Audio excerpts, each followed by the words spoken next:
O Superman veio de Krypton. O Batman sobreviveu a um latrocínio num beco em Gotham City. O Homem-Aranha foi picado por uma aranha radioativa. E o Hulk sobreviveu à explosão de uma bomba gama. Mas e o Papai Noel? Você conhece a história de origem dele? Vem comigo que hoje eu vou te contar a história de Klaus, ou como eu gosto de chamar, Papai Noel Ano 1.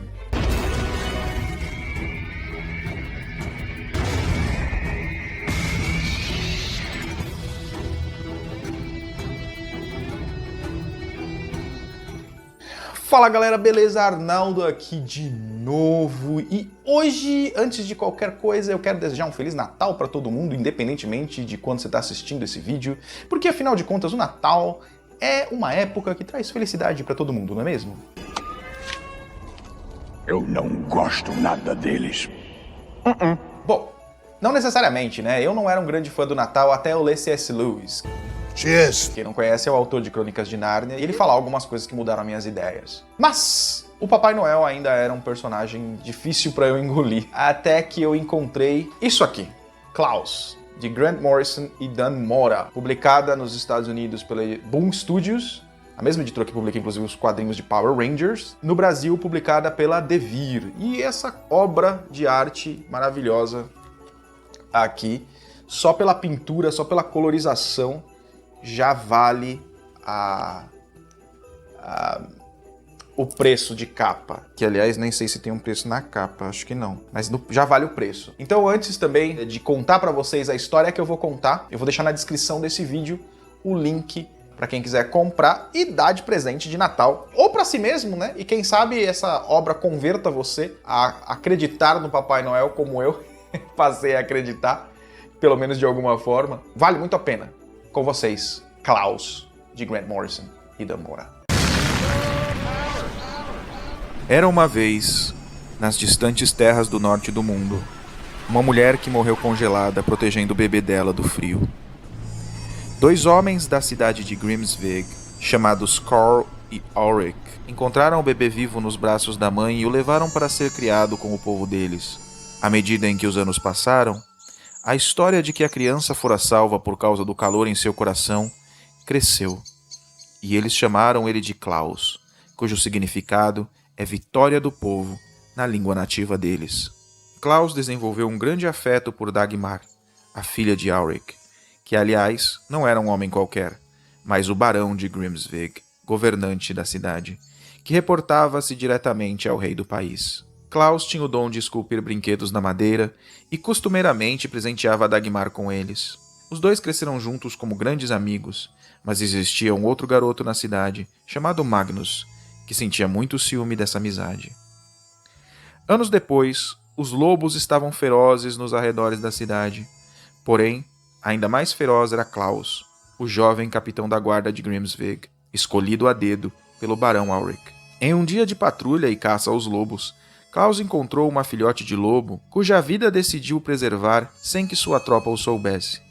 Ele a chamou de Lily. Na mesma época, a esposa de Ulrich havia falecido, e Magnus se tornara conselheiro do barão. Enciumado e desejando tanto a filha quanto o poder de seu senhor, Magnus envenenou o vinho do barão, que, segundo ele, era a única coisa que mantém o senhor vivo desde a morte de sua adorada esposa. Com o barão morto, Magnus acusou quem quis, e seu alvo não poderia ser diferente. Klaus foi expulso da cidade para viver sozinho na neve, condenado como assassino do barão de Grimsvig. Ele teria morrido no gelo, não fosse pela ajuda de Lily, que, enviada pelos espíritos do gelo e da floresta, o resgatou como forma de gratidão ao ex-capitão da guarda. Nos anos que passou vivendo no ermo gelado, na companhia de sua loba, Klaus aprendeu a sobreviver com o uso da magia da floresta. Muitos anos mais tarde, Klaus decidiu voltar à cidade e encontrou uma Grimsvig muito diferente.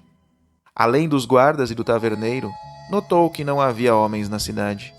Logo descobriu que todos eles estavam trabalhando nas minas por ordem do barão de Grimsvig, Lord Magnus, que havia se casado com Lady Dagmar e assumido o poder. Dentre os desmandos de Magnus, Klaus descobriu também que ele havia decretado que toda diversão pública estava proibida e que todos os brinquedos deveriam ser recolhidos e dados ao seu próprio filho, Jonas, uma criança mimada que o barão alegava ser portador de uma doença que não lhe permitia sair do castelo. Indignado com a forma com que os guardas tratavam as crianças que brincavam na rua, Klaus arranjou uma briga com eles e foi expulso novamente da cidade, depois de ser bastante machucado por eles. Na floresta junto a Lily, Klaus tocou sua flauta mágica enquanto lamentava a situação injusta e cruel pela qual as crianças de Grimsvig passavam, tendo inclusive seu festival de inverno, o Yuletime, cancelado. Quando a música encheu a clareira onde Klaus e Lily acampavam, os espíritos do gelo se manifestaram e dançaram com eles pela noite. Klaus pediu-lhes orientação sobre como ajudar aquelas crianças e adormeceu.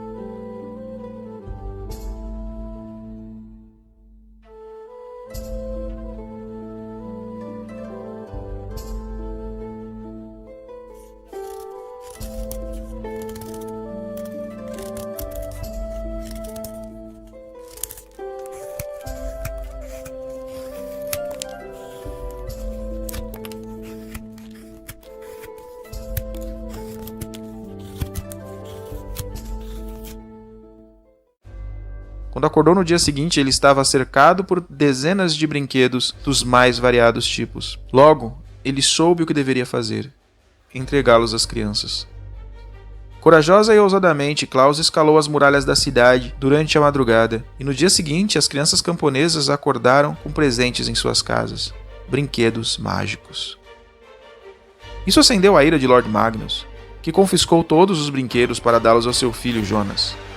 Ele também ordenou aos guardas que encontrassem quem era o descontente entre nós que se recusa a jogar de acordo com as regras da civilização. As crianças e o povo da cidade começaram a acreditar que foram um espírito do Yuletime, um Julernis, que trazia os presentes. A guarda continuava sua busca pelo rebelde que estava trazendo presentes às crianças e esperança a todo o povo, e ao mesmo tempo diminuindo o medo e o poder de Lord Magnus sobre eles. O barão, por sua vez, estava desesperado e foi cobrar seu padroeiro sobrenatural, a real razão por trás do trabalho excessivo imposto aos homens que trabalhavam nas minas de Grimsvig. Abaixo das minas estava presa uma criatura demoníaca que odiava a alegria e que ajudara Magnus a tomar e manter o poder pelos últimos anos. Seu nome era Krampus, e ele prometia ao barão que tão logo fosse completamente libertado, garantiria perpetuar Magnus e sua linhagem no poder para sempre. Enquanto isso, Klaus conseguiu se encontrar secretamente com Lady Dagmar e devolver-lhe a esperança em dias melhores. Ela então começou a influenciar seu filho mimado, Jonas, a melhorar sua atitude. Klaus também se encontrou com o velho Carl, que junto com Auric o haviam encontrado na Floresta de Gelo, ainda bebê. Carl ainda trabalhava como membro da guarda da cidade, e Klaus prometeu-lhe, em nome dos espíritos do gelo e da floresta, resgatar o significado de sua farda, dando uma festa de Yuletime como não se via há muito tempo. E todos estão convidados, disse Klaus. Depois de convocar os mineiros para sua festa, Klaus foi atender o pedido de uma carta. Contudo, quando chegou ao local, descobriu que tinha caído em uma armadilha preparada pelo Barão Magnus.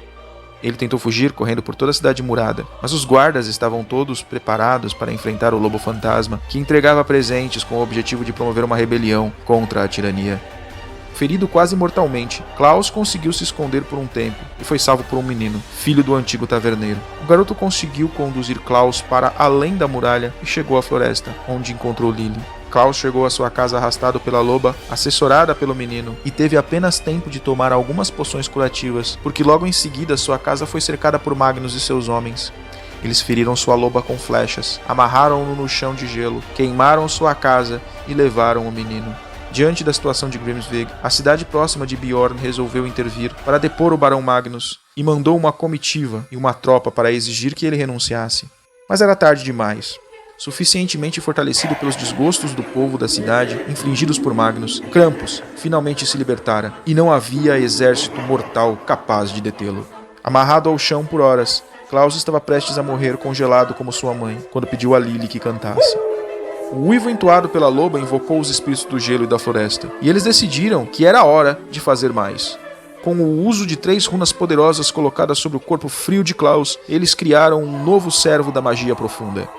Krampus estava descontrolado, destruindo tudo em seu caminho, e desejoso de devorar todas as crianças que encontrasse, acusando-as de serem egoístas e gananciosas, inchadas com doces e balas.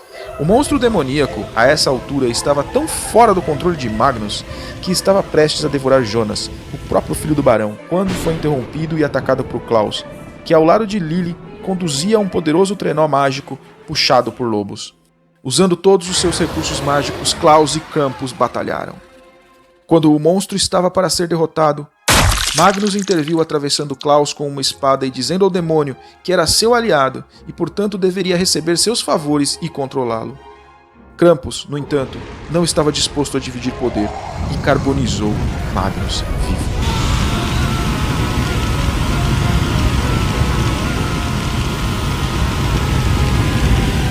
Dagmar tentou se defender sozinha da criatura, mas logo percebeu que Klaus estava vivo e bem.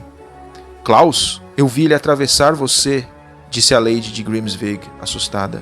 Alguma coisa aconteceu comigo lá no gelo. A família brilhante me levou até uma casa além das luzes do norte. Não posso mais ser morto. Ainda não sei exatamente o que isso significa. Vamos ver. Respondeu Klaus ao seu amor de infância, partindo em seguida para cima de Krampus e salvando Jonas após decapitar o demônio.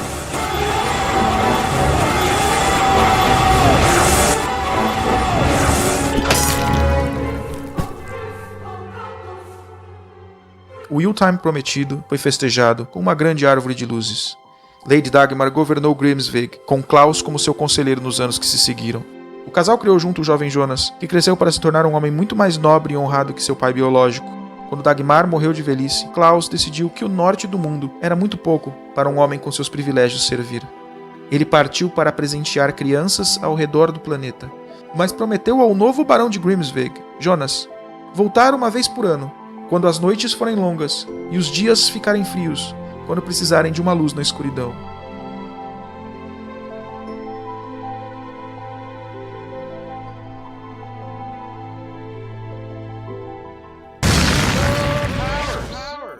E é isso, pessoal. Se você gostou do vídeo, não deixa de deixar o seu... É pleonasmo. É erro de português. Pleonasmo.